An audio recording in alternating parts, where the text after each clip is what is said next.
Bienvenue au Média Campus, donc ce lieu hybride qui, pour ceux qui le découvrent, qui est un lieu singulier.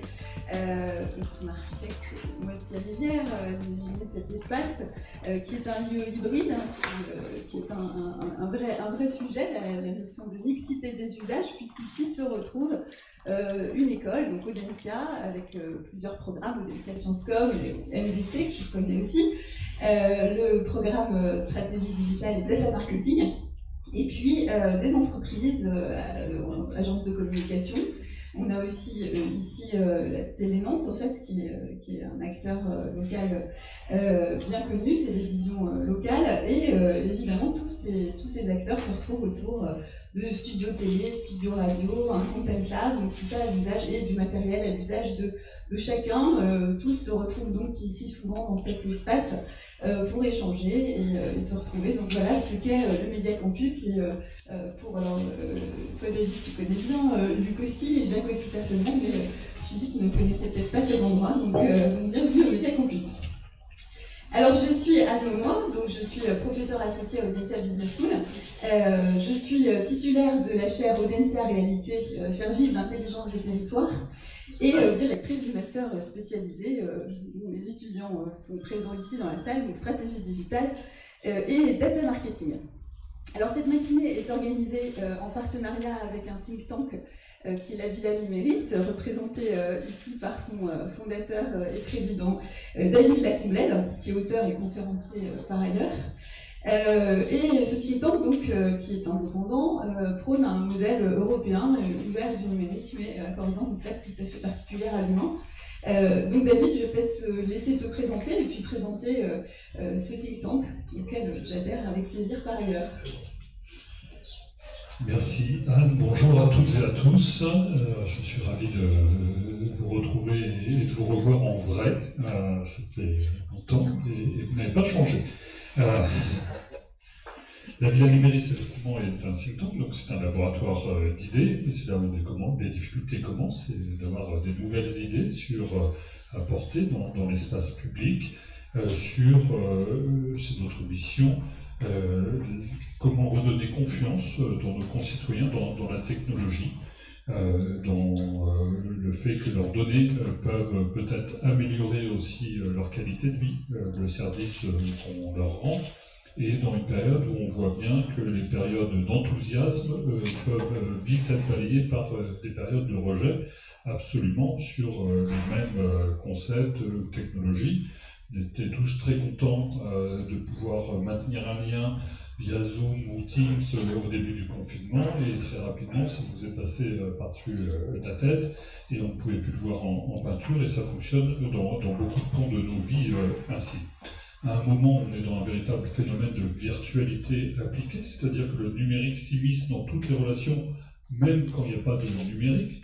On est tous incapables de faire une file d'attente de plus de 30 secondes chez son boulanger, parce qu'on aimerait que ça réponde au doigt et à l'œil, et au moins aussi bien que le service après-vente d'Amazon, moyennant quoi ça crée immédiatement une tension avec un boulanger qui n'a pas été préparé à cette pression et à cette tension.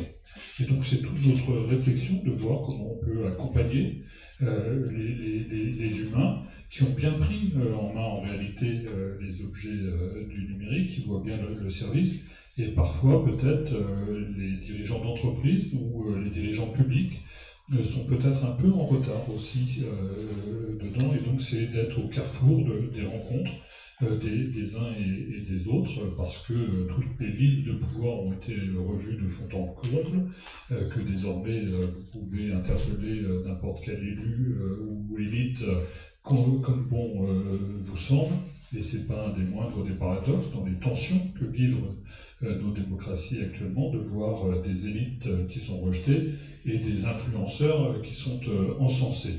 Et donc il faut de tout pour faire une démocratie, c'est un plébiscite de tous les jours, et c'est la mission qu'on entend se donner avec une diversité d'acteurs, de représentants du public, du privé, aux parcours différents, et avec ce souci de rester généraliste, parce que nous pensons qu'un modèle européen alternatif est possible par rapport au big tech, quand on parle des GAFA ou des big tech asiatiques.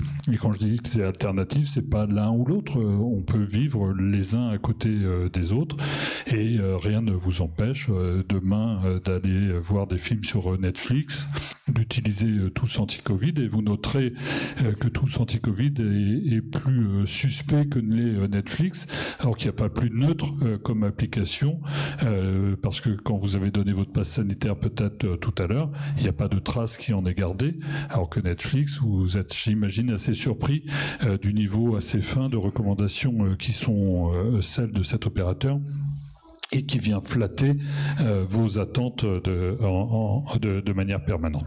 Donc voilà, on tâche de décrypter, d'expliquer cela, et naturellement, ce qui se passe en ville en fait partie, à partir du moment où 2/3 de l'humanité vit en ville aujourd'hui, et il n'y a plus un seul continent où il y a une population qui soit majoritairement hors des villes, y compris l'Afrique, qui est le dernier continent à avoir basculé il y a quelques années, et on voit bien que cet espace se redessine. On voit bien que les flux ont changé à la faveur de la crise, et c'est tout l'enjeu de réaffirmer la primauté de l'humain, et c'est en ça que nous sommes ravis d'être associés à cette matinée. Je vous souhaite, messieurs, madame, un bon débat. Merci beaucoup, David. Alors, ce débat est co-organisé donc par la Villa Numéris et puis la chaire Audencia Réalité. Donc, la chaire, c'est un espace de réflexion qu'on partage avec le groupe Réalité. Donc, je vais passer dans une minute la parole à Luc. C'est un espace de réflexion et d'action où on pense et on construit en fait des collaborations avec un ensemble de parties prenantes que sont les étudiants, les collaborateurs de Réalité que je vois aussi dans la salle, mais également les élus à travers un partenariat dont on est aussi assez fiers avec Ville-de-France, qui est une association de 600 élus de villes moyennes de France. Puisqu'il y a un enjeu aussi qui est assez fort aujourd'hui.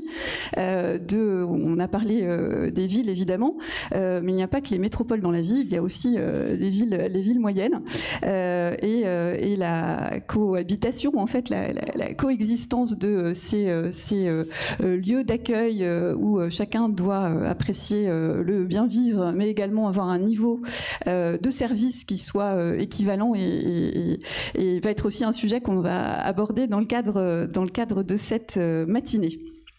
Donc tous ces acteurs engagés que je viens de mentionner, ces parties prenantes, sont engagés dans des projets de territoire durables, et la chaire, son objectif, c'est d'apporter une vision transverse que l'on va expérimenter aujourd'hui. Alors il y a beaucoup d'étudiants dans la salle.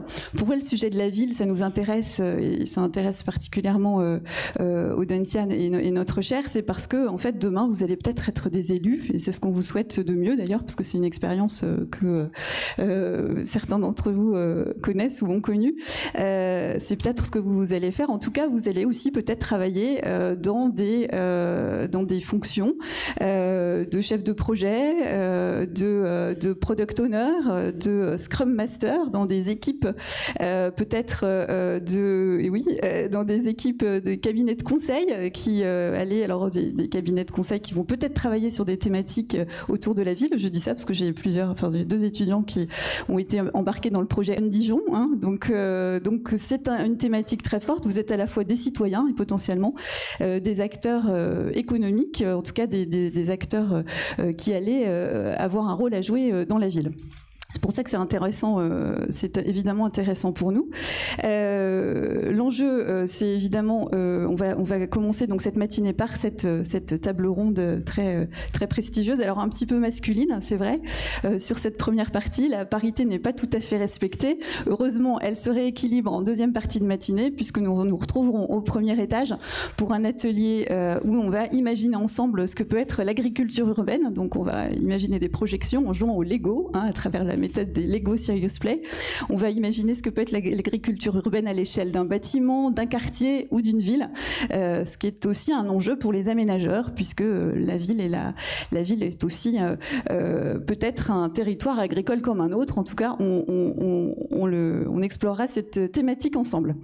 Alors, je vais commencer par vous présenter très rapidement chacun, et ensuite je vais vous donner à chacun la parole pour présenter des sujets, puisque vous allez voir que vous avez chacun une fonction bien précise au sein de cette table ronde.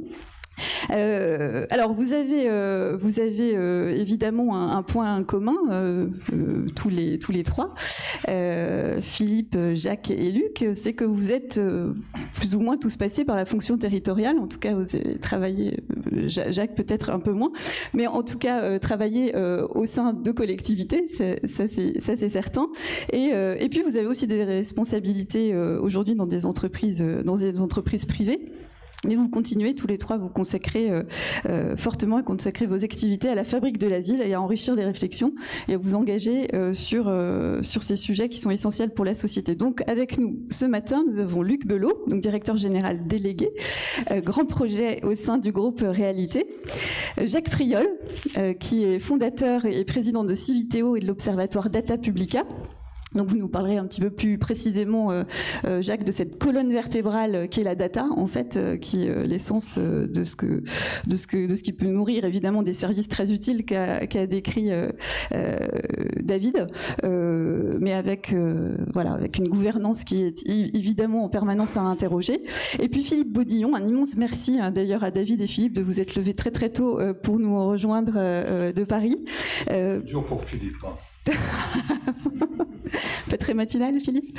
En tout cas, vous dirigez OH Capital et vous nous expliquerez aussi quelles sont aujourd'hui déjà vos activités et surtout, on parlerait d'un certain nombre de cas d'usage de la donnée en ville à travers notamment le mobilier urbain et ce média qui est le média urbain.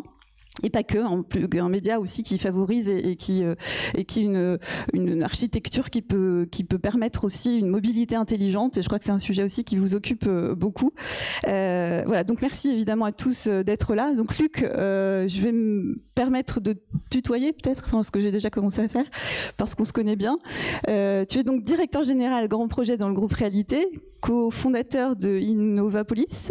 Tu es l'auteur en avril 2017 surtout d'un rapport, enfin surtout, pas surtout d'ailleurs, dans ce parcours très riche, d'un rapport qui était réalisé à la demande du Premier ministre à l'époque, qui s'intitule « De la Smart City au territoire d'intelligence ». Tu étais alors député de Maine-et-Loire, c'est ça? Et ce rapport, en fait, on va peut-être commencer par cela.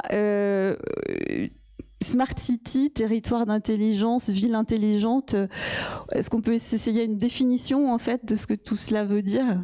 S'essayer, je pense que c'est le bon terme, effectivement, et je pense que chacun d'entre nous, et pas seulement autour de la table, mais y compris dans la salle, pourrait en donner une définition. À l'évidence, j'étais pas très à l'aise avec le terme de ville intelligente, parce que dans Smart City, on entend bien plus que ville intelligente, parce que déjà, quand on parle de ville, on entend beaucoup métropole, et on entend plutôt grand territoire, avec de grands moyens, une capacité, des transports en commun, de la donnée, on y reviendra tout à l'heure. Et quand on parle d'intelligente, on entend quand même beaucoup des solutions informatiques et ce n'est pas que ça. Et dans Smart City, dans Smart, il y a beaucoup plus la notion de malin, de judicieux qui doit être vraiment ce qui doit nous guider lorsqu'on aborde l'ensemble des solutions qui peuvent accompagner un territoire dans une stratégie d'intelligence avec un S.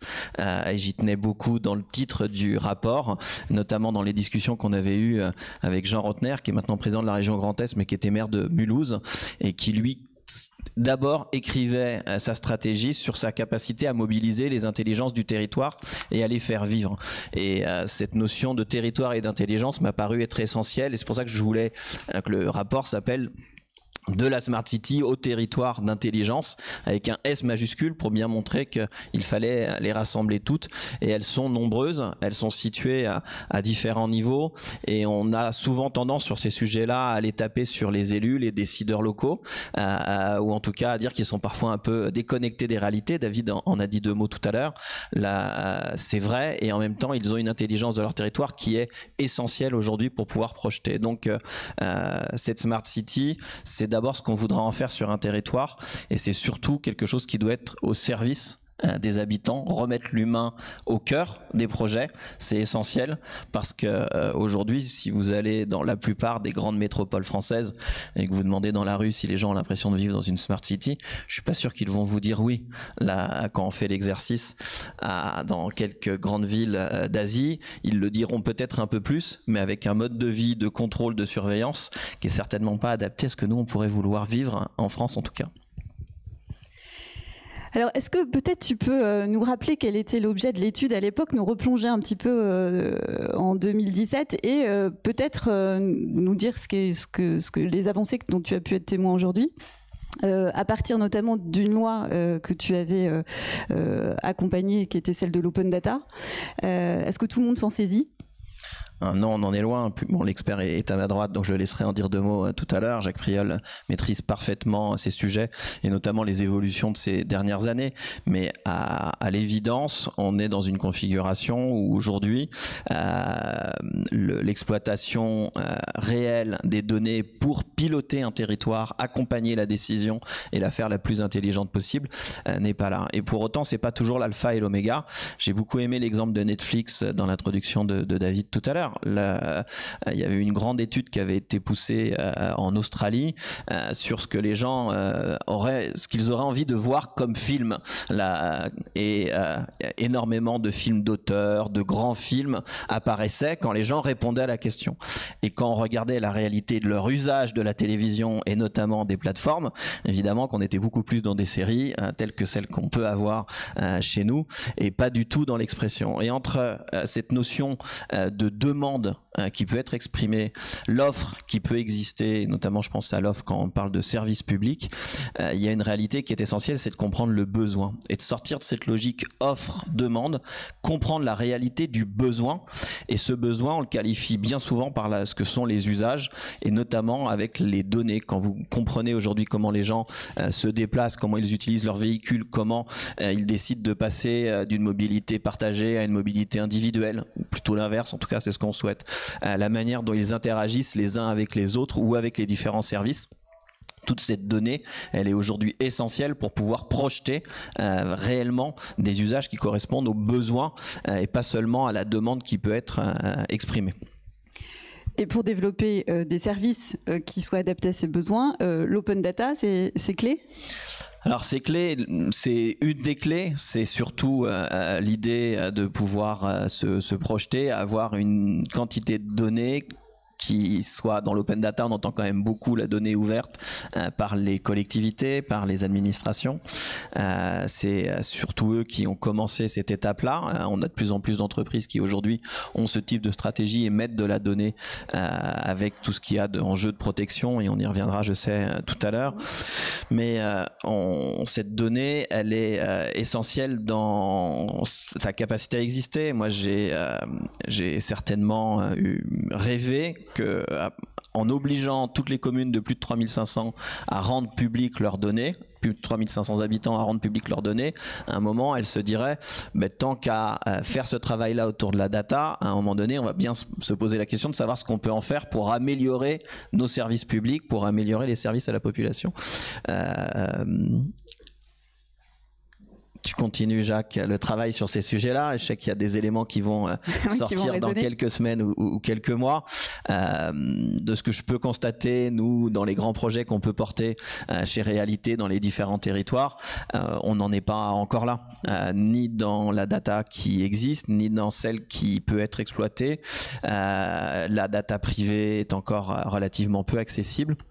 On a encore un gros travail, mais qui est un travail qui est à faire, y compris chez les dirigeants aujourd'hui. Et quand je dis dirigeants... La data privée, c'est la data qui est utilisée par les groupes privés, c'est ça ? Alors, pardon, ça peut être à la fois la data de groupes privés ou qui peuvent être rendus publics et dont on peut avoir besoin. Aujourd'hui, qu'un opérateur de téléphonie, évidemment anonymisé, protégé en RGPD, puisse mettre à disposition les mobilités qui sont faites dans un territoire, c'est extrêmement précieux.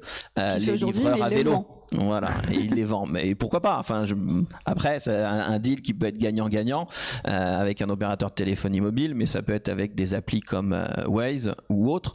Elles elles ont un impact sur le territoire. Et il faut qu'on en ait conscience. Aujourd'hui, quand Waze vous dit de passer par un chemin, ce que vous allez gagner 2 minutes, peut-être l'avez-vous fait ce matin, vous avez plutôt tendance à le suivre, sinon vous n'utilisez pas cette appli. La réalité, c'est que quand, à la tête d'une collectivité, ici à Nantes, quand ils ont décidé que la rue Marie Curie, à 3 rues d'ici, parce qu'il y avait une crèche, une résidence personnes âgées, une école maternelle, ça devait être une circulation pacifiée, peu de véhicules, on a organisé des chicanes, des passages pour piétons élargis pour assurer pour ce public qui est plus fragile dans la ville sa sécurité. Quand Waze voit que les 2 boulevards sont bloqués, il vous fait passer par là. Et c'est pas forcément soucieux de l'intérêt général. Et cette notion d'intérêt général, elle doit être totalement comprise par les interlocuteurs privés, y compris ceux qui opèrent. Là, on est chez Réalité Entreprises à Mission depuis janvier. Et cette notion d'intérêt général, évidemment, on sait tous qu'elle est portée par les pouvoirs publics, mais je suis convaincu que l'intérêt général, il peut aussi être dans les entreprises privées et qu'à un moment donné, on doit pouvoir répondre à cette notion aussi d'intérêt général. Et là, c'est quelques exemples autour de des usages, parce que la Smart City, elle est quand même aujourd'hui beaucoup dans votre poche avec votre smartphone, plus qu'elle ne l'est dans les services qui peuvent être proposés, à part quelques territoires qui sont un peu plus en avance. Alors, dans votre relation aujourd'hui au sein du groupe Réalité, dans votre relation avec les territoires, quand vous travaillez sur des projets urbains ou que vous les abordez, est-ce que c'est un sujet qui est abordé? Est-ce que vos interlocuteurs élus vous en parlent? Et est-ce que, à l'échelle des bâtiments ou des quartiers sur lesquels vous êtes amené à agir, on vous parle de ces capteurs peut-être à intégrer dans une optique de l'amélioration de la mobilité, du parking? Parce que ce qu'il faut voir, c'est que derrière, on a tout un tas de services qui permettent d'optimiser et de faciliter la ville, de créer des économies aussi d'énergie. Il y a une fonction aussi assez forte de la transition associée à ces sujets-là, transition écologique. Est-ce que c'est un vrai sujet ou est-ce que vous trouvez que ça ne l'est pas encore? Alors, c'est un vrai sujet, oui. Est-ce que c'est une demande? Non. Voilà, très clairement. Aujourd'hui, peu de territoires se sont projetés, y compris à demander aux opérateurs urbains qui vont aller fabriquer la ville de vraiment se projeter avec des outils, avec ces notions de capteurs et la capacité à se projeter. Moi, j'opère des grands projets urbains un peu partout en France aujourd'hui. Le seul qui l'ait vraiment mis avec une forme d'exigence dans son cahier des charges, c'est un EPA à Alzette, ce qui est un établissement public d'aménagement, donc piloté par l'État et qui est transfrontalier entre le Luxembourg et la France et sur un territoire qui est allé très vite dans une stratégie de Smart City. Donc là, ça fait partie du cahier des charges. Par contre, à chaque fois qu'on le propose, à chaque fois qu'on veut proposer des éléments, comme à Saint-Ouen, on refait le stade Bauer, on veut un stade qui soit avec une offre digitale et numérique. Lorsque on propose, y compris dans un bâtiment qu'on a pu sortir ici sur l'île de Nantes, d'avoir des enjeux smart de récupération, de chaleur, de suivi des données, de plans numériques, etc. Ce sont des choses qui aujourd'hui, avec notamment toute la force de la PropTech et cette communauté autour de l'immobilier, du bâtiment et de l'aménagement, autour des startups qui travaillent dans ces sujets, eh bien ça, oui, ça prend plutôt et ils se saisissent de l'opportunité, mais on n'en est pas encore au fait que ce soit une demande et une exigence pour accompagner le territoire. C'est pourtant essentiel, hein, aujourd'hui, y compris dans les consommations d'énergie. Je vous ferai pas un dessin sur le dernier rapport du GIEC et les enjeux que l'on a. Les pics de consommation d'énergie, on les connaît parfaitement et le plus gros pic, il est le soir. Voilà, quand on est tous rentrés chez soi l'hiver, qu'on chauffe, qu'on fait fonctionner les lumières, les télés, les écrans. Aujourd'hui, il y a encore plein de choses à inventer et on peut tout à fait décider de couper votre congélateur de 19h à 21h pour éviter qu'il aille pomper de l'électricité et il peut tenir 48 heures sans être alimenté, donc il pourra tenir 2 heures sans problème. On peut très bien aujourd'hui aller récupérer les 30% de batterie de votre Zoé qui est au parking. Votre agenda montre que vous n'avez pas a priori besoin de ressortir votre voiture, elle va pouvoir charger toute la nuit. De 19h à 21h, on va aller chercher dans les batteries de la voiture pour alimenter l'eau chaude du bain ou pour aller alimenter la télé ou l'éclairage à ce moment-là. Donc voilà des solutions, on en a encore plein à mettre en place. La réalité de l'usage n'est pas encore totalement présente, mais ça viendra. Donc ça, c'est des choses qu'on peut développer à l'échelle des bâtiments, à l'échelle des quartiers. Ensuite, à charge de la ville de l'intégrer dans un plan plus plus global. Oui, en fait, il faut surtout réussir à s'intégrer dans le plan qui est celui du territoire et de la manière dont on peut avancer. Tu as évoqué Dijon, on pourrait parler d'Angers, de Rennes, de Nantes, là qui aujourd'hui ont des stratégies autour de la data, autour de la manière dont on peut s'en saisir. Cette capacité-là, elle doit pouvoir s'installer petit à petit et faire en sorte qu'à un moment donné, les uns et les autres s'y retrouvent et qu'on vive tous mieux. C'est pas grave si à la fin il n'y a pas un service individuel. Là, si vous n'avez pas vous une amélioration directe individuelle, si ça vous a pas fait gagner 1 minute ou 3 centimes sur une facture quelconque. Là, mais si à un moment donné on vit tous mieux dans la ville, que l'air est plus facile à vivre, qu'on a résolu une partie des enjeux avec des îlots de fraîcheur. Enfin, on a plein de choses encore à inventer qui seront importantes. Cette notion globale, elle est essentielle. Ce qui est important dans les territoires, c'est qu'aujourd'hui, on a des élus à la tête des collectivités, des cadres dans l'administration qui ont quand même une grande culture issue de décennies et de décennies de maîtrise d'ouvrage où on décidait d'installer un pont, un quartier, un tramway, un réseau de bus. Ça, c'est de la maîtrise d'ouvrage. L'enjeu de la ville de demain, et notamment avec les outils numériques, que ce soit ceux proposés par les territoires ou ceux qu'on a dans nos poches, c'est comprendre la maîtrise d'usage, c'est comment on vit la ville. Et cette maîtrise d'usage, elle est aujourd'hui bien plus importante que la maîtrise d'ouvrage. Pour développer des services et capter de la donnée utile, en fait, c'est ça. Exactement, et qu'on vive tous mieux, c'est quand même l'essentiel. Alors la donnée, évidemment, on sent qu'elle est complètement sous-jacente et que c'est l'architecture, en fait, en tout cas la colonne vertébrale de toute cette information. Tu parlais de ces services qui permettent d'avancer collectivement et qui n'ont pas forcément une fonction individuelle.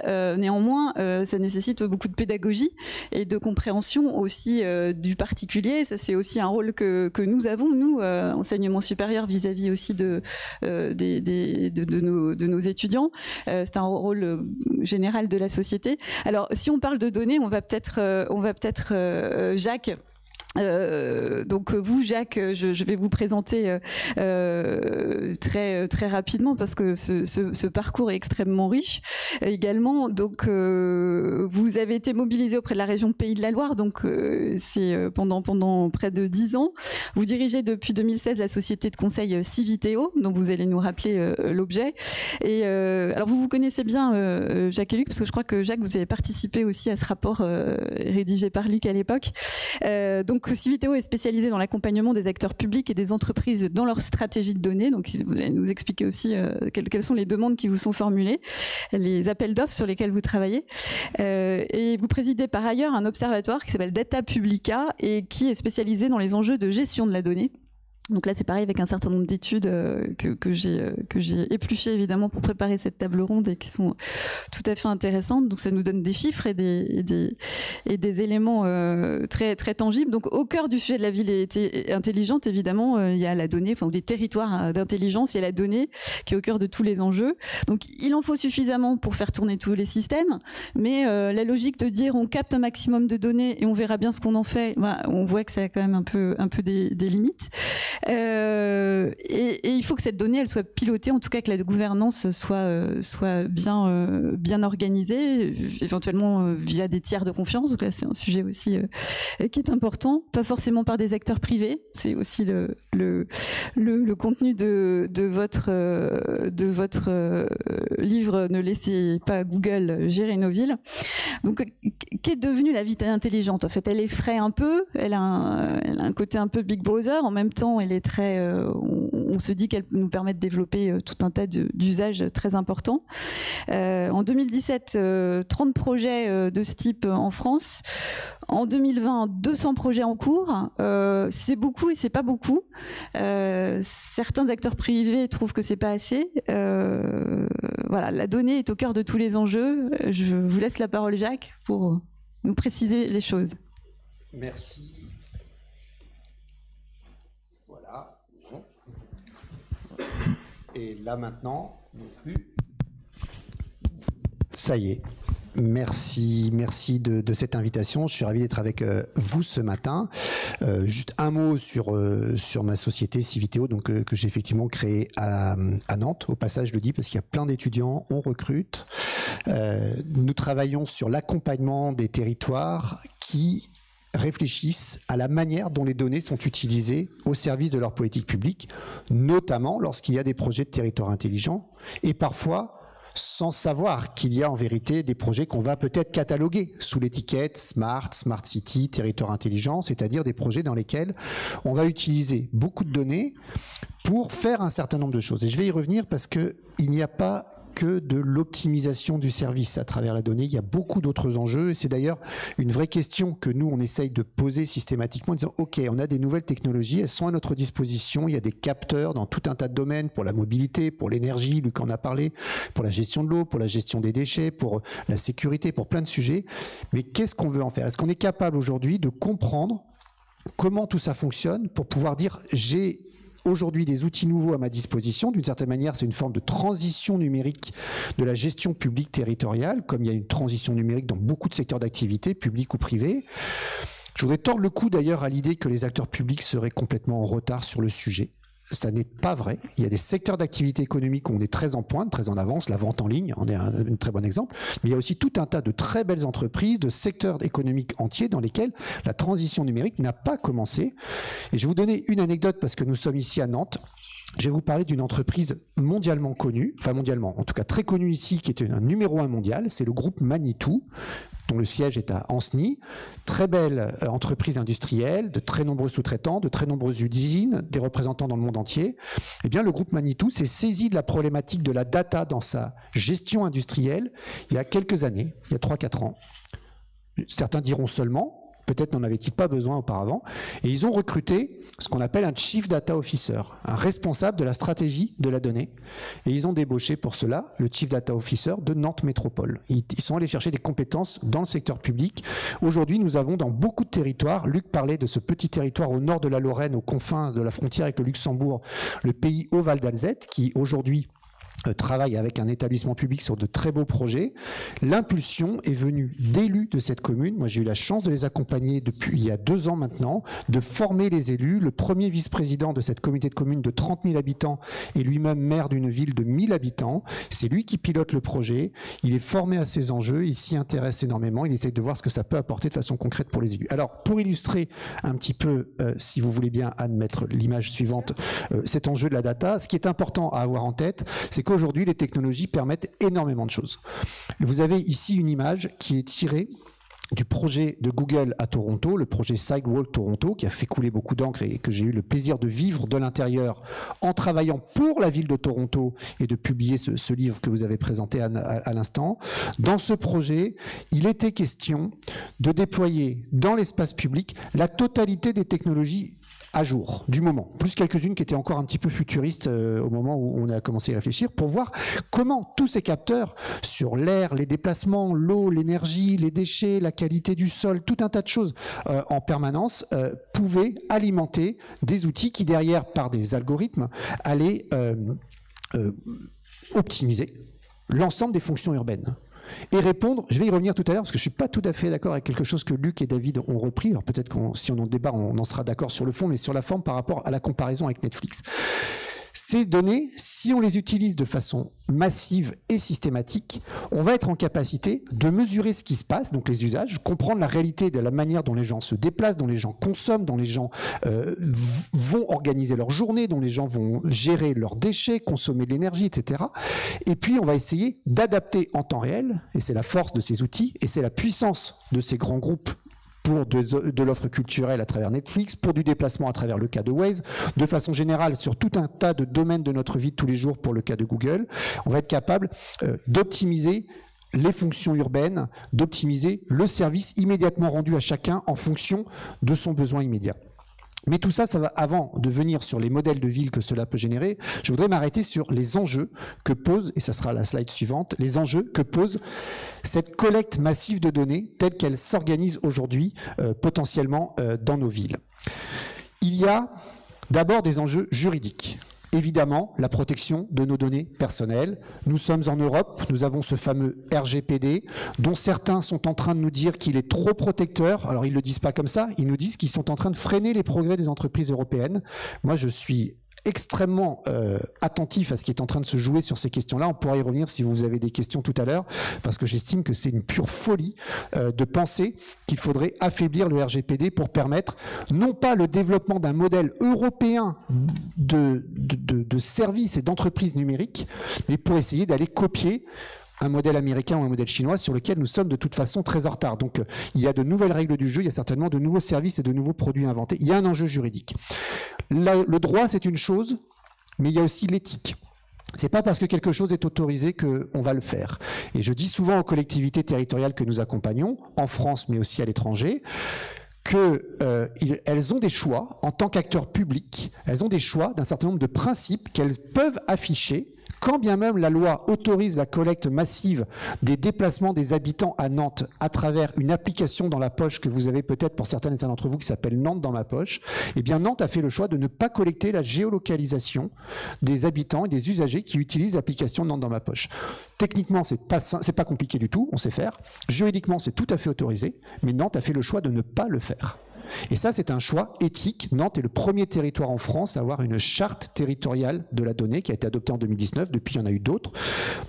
C'est un exemple, il y en a d'autres, pas seulement ici, évidemment, dans l'Ouest, dans beaucoup d'autres endroits. En France, on réfléchit, on travaille sur ces questions. Il y a des enjeux également techniques. Quand un acteur public collecte de la donnée de façon massive sur les habitudes de ses citoyens, de ses habitants, comment est-ce qu'on le fait? Quel type de capteur on utilise? Quel type de réseau est-ce qu'on utilise? Où est-ce que les données sont stockées? Je caricature complètement, mais un capteur chinois acheté sur Amazon, connecté à un réseau Huawei et les données dans le cloud chez Amazon, c'est pas la même chose qu'un capteur, je vais vous donner le nom d'une entreprise, La Croix, parce qu'elle est aussi locale ici, qui travaille sur des questions de souveraineté, de sécurité, de protection, de minimisation de la donnée, de sobriété pour limiter l'impact environnemental et des données qui sont ensuite dans des data centers souverains, locaux.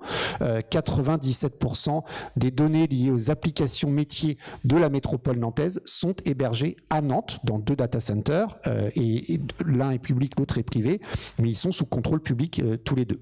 On parle beaucoup de souveraineté, j'en avais parlé dans un précédent bouquin en 2017 qui s'appelait le Big Data des territoires. On m'a dit attention, ce mot-là, il est connoté, politiquement c'est hasardeux, mais depuis la crise sanitaire, le mot est revenu tout à fait en force et la souveraineté numérique, c'est quelque chose de tout à fait essentiel en termes de maîtrise, d'indépendance, mais aussi de protection de chacune et chacun d'entre nous. J'attire votre attention sur le fait qu'on peut voir cette notion de souveraineté de plusieurs manières.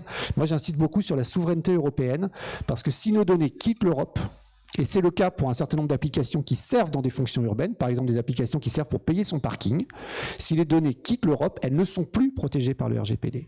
Ça, c'est des sujets auxquels on n'a pas nécessairement la présence d'esprit. En tout cas, quand on lance les projets, dans les territoires, on n'intègre pas toujours. Il y a des enjeux économiques, je passe rapidement. À qui appartiennent les données? Il y a l'open data, c'est les données publiques que les acteurs publics sont obligés, grâce à la loi dont Luc a été le rapporteur, de rendre publiques. Elles sont anonymisées, bien sûr, ça c'est important pour la transparence, mais il y a aussi des données privées, vous l'avez un petit peu évoqué, des données qui sont produites par des entreprises privées, alors parfois dans le cadre d'une mission de service public.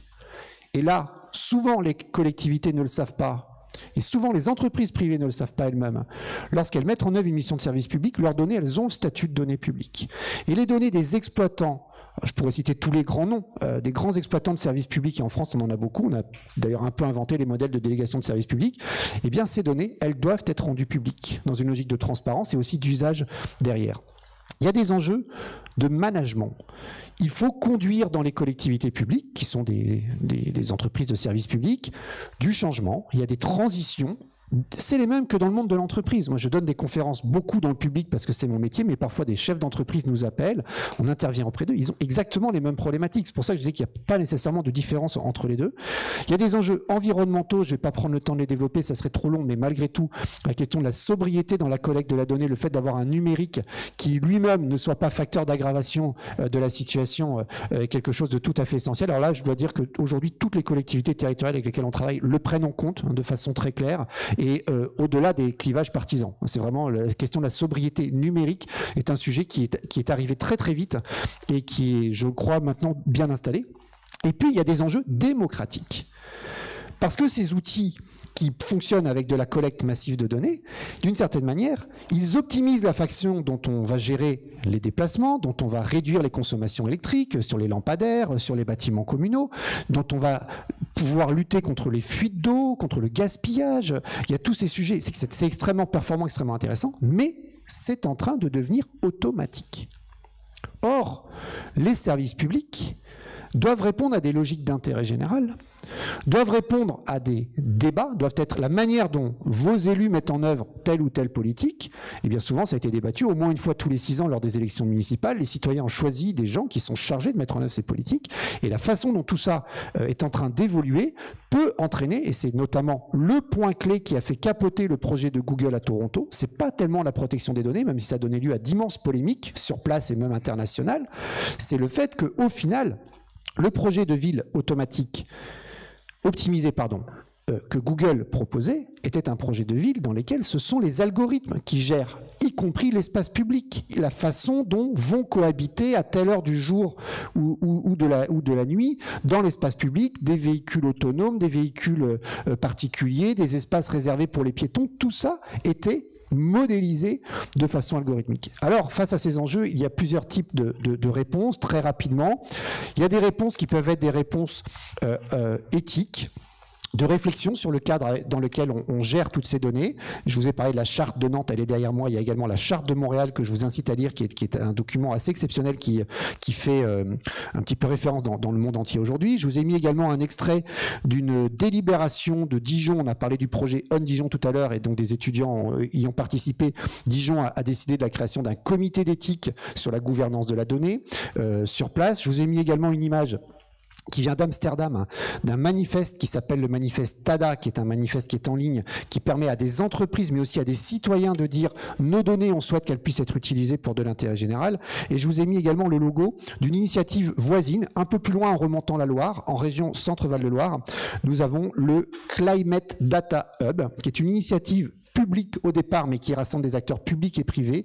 60 acteurs du territoire de la région Centre-Val-de-Loire se regroupent aujourd'hui pour mettre en commun des données qui vont permettre de piloter les politiques publiques en faveur de la lutte contre le réchauffement climatique. Et ce sont des acteurs publics, bien sûr, donc les données, pour l'essentiel, elles doivent être en open data, c'est normal qu'elles arrivent là, mais aussi des entreprises qui travaillent avec les acteurs publics, donc là, on pourrait discuter, c'est des données d'intérêt général assez facilement identifiables, mais aussi des données réellement privées, d'entreprises privées, qui, dans leur activité, ont un impact sur l'évolution de la trajectoire climatique, et qui, sous certaines conditions, acceptent de mettre ces données, qui pour certaines sont couvertes par le secret des affaires, c'est pas des choses évidentes, sous certaines conditions, acceptent, notamment dans un cadre éthique, de mettre des données à disposition pour ce travail, et c'est extrêmement intéressant. Ça m'amène en conclusion au dernier point sur la dernière slide, à vous dire qu'aujourd'hui, la technologie permet énormément de choses dans les villes. Beaucoup de technologies sont matures, on fait plein de prototypes, de tests partout. Les tests, ça sert surtout à essayer de comprendre localement comment ça marche, mais en vérité, les technologies, elles sont au point dans plein de domaines. Des capteurs Bluetooth, des capteurs de qualité, des capteurs de... Il y a énormément de choses qui sont disponibles.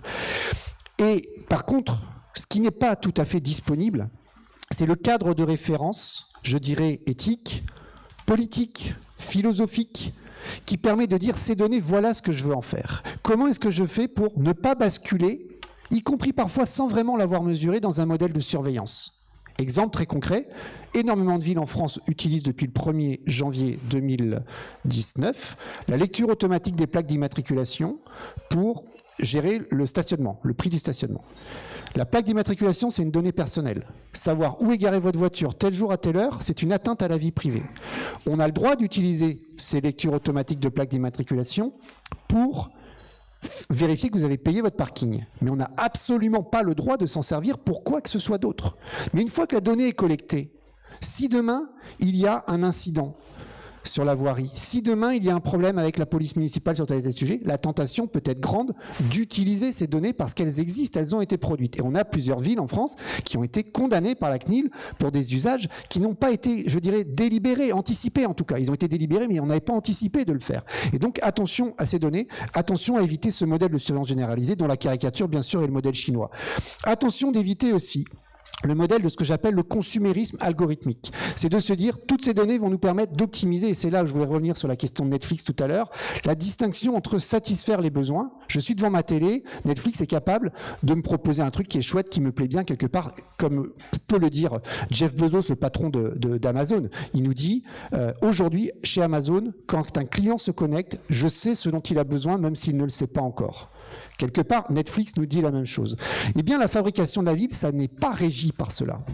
Parce que la fabrication de la ville, elle est régie par la notion d'intérêt général.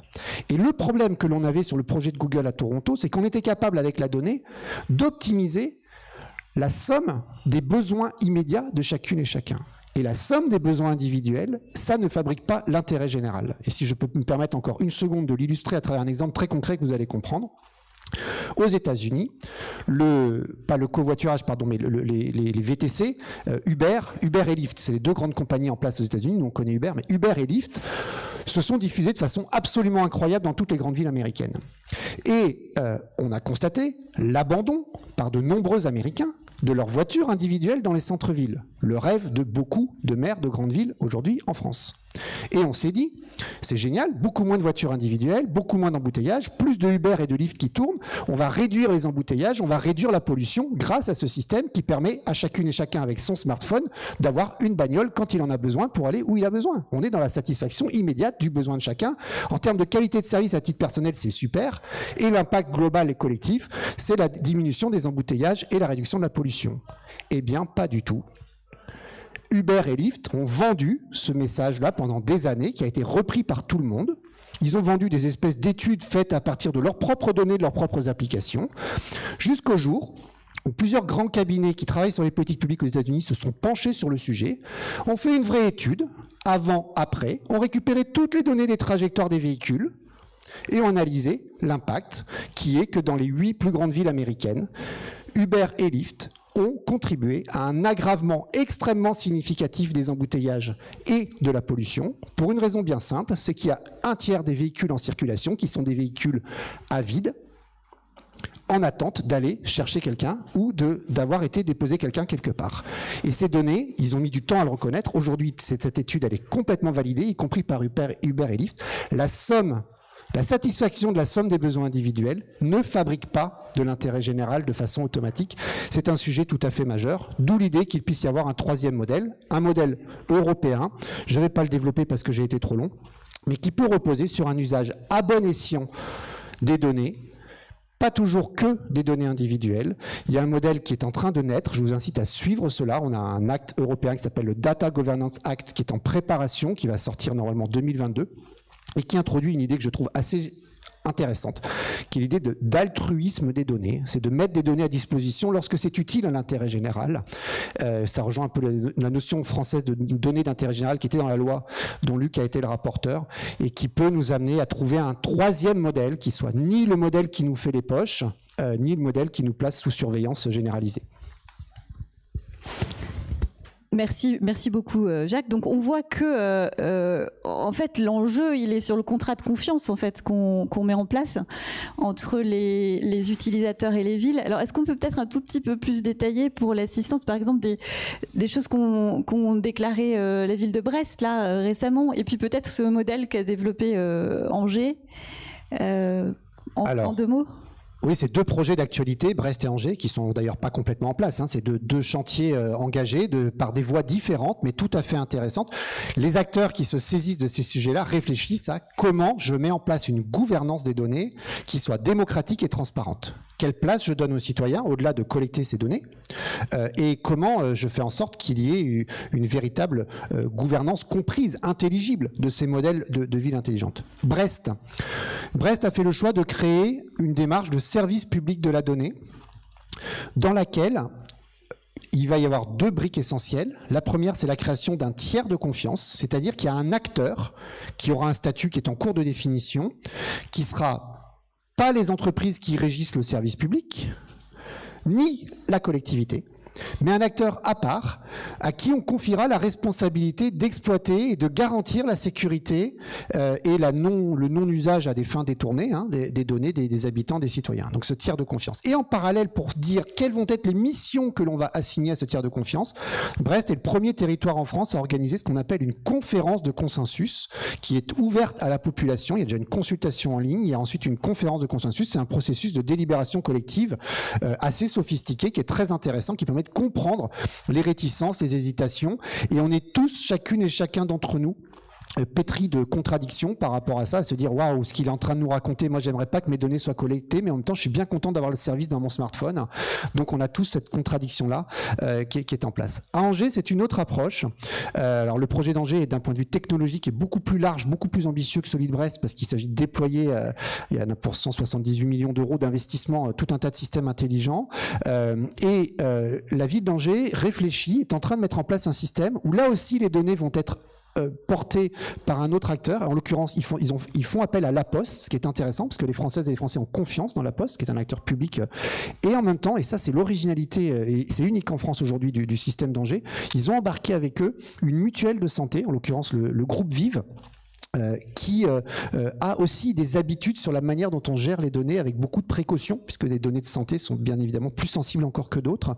Et là, il se trouve que le groupe Vive a lui-même organisé une conférence de consensus auprès de ses adhérents sur la façon dont on peut utiliser les données. Donc voilà des approches qui sont intéressantes, qui pour l'instant restent exploratoires, pionnières, comme la charte éthique de Nantes est pionnière, comme le comité éthique de Dijon n'est pas encore complètement opérationnel, et c'est assez novateur aussi. Mais il faut qu'on trouve un moyen que les habitants comprennent que quand nos données sont collectées dans ces systèmes d'abord il faut qu'ils apprennent que nos données soient collectées, il faut qu'on le sache, et ensuite il faut qu'ils comprennent que quand une ville exploite massivement des données, eh ben c'est pas Facebook, c'est pas Google.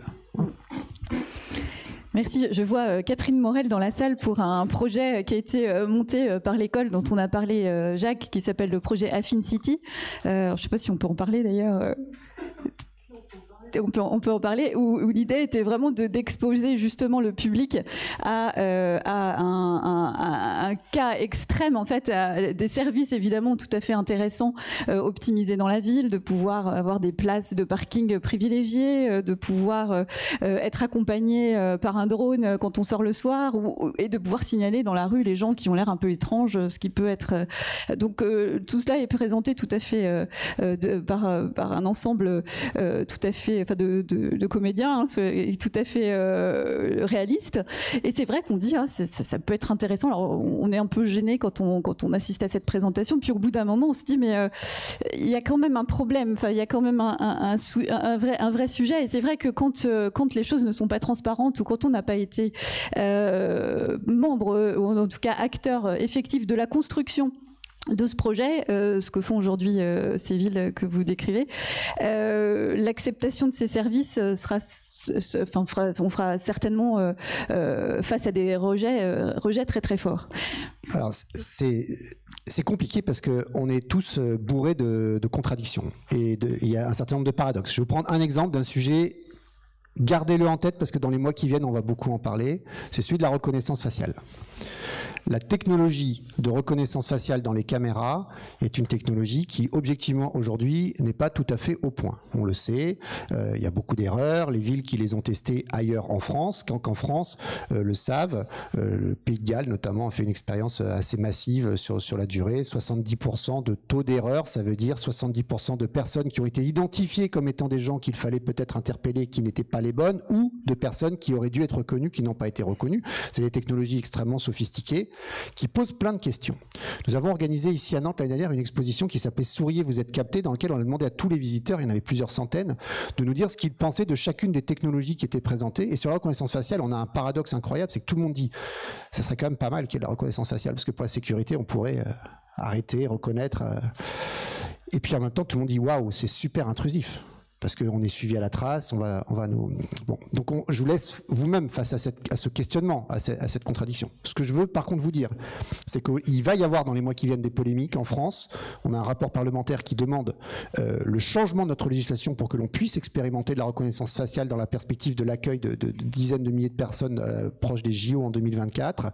Sachez juste une chose sur ce sujet, de façon tout à fait neutre et objective, le RGPD interdit la reconnaissance faciale dans l'espace public. Point. Il faut changer le RGPD si on veut pouvoir le faire.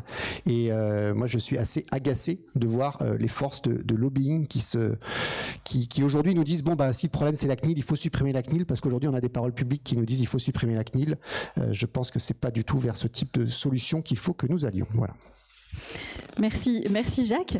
Alors ça nous assure une transition intéressante, les JO avec Philippe, et puis cette notion aussi qu'on a évoquée à travers l'expérience d'Angers et l'intégration en fait de ce groupement mutualiste dans la notion de bien-être. En fait, c'est aussi un enjeu très fort de la ville. Donc vous, Philippe, vous êtes président, je l'ai précisé tout à l'heure, de OH Capital, qui propose un conseil global sur la communication extérieure. Vous allez nous en dire un petit peu plus sur les activités de cette entreprise que vous avez co-créée avec un certain nombre de spécialistes du média urbain. Vous êtes ancien président de Clear Channel France. Vous m'aviez confié aussi avoir un certain nombre d'autres activités sur la mobilité. Et vous aviez précédemment mené une carrière diplomatique aux affaires étrangères, et vous avez été membre de différents cabinets ministériels, donc ce sont des écosystèmes aussi que vous connaissez très bien. Je vais peut-être vous laisser vous présenter et compléter ce que je viens de décrire. Oui, merci de cette invitation.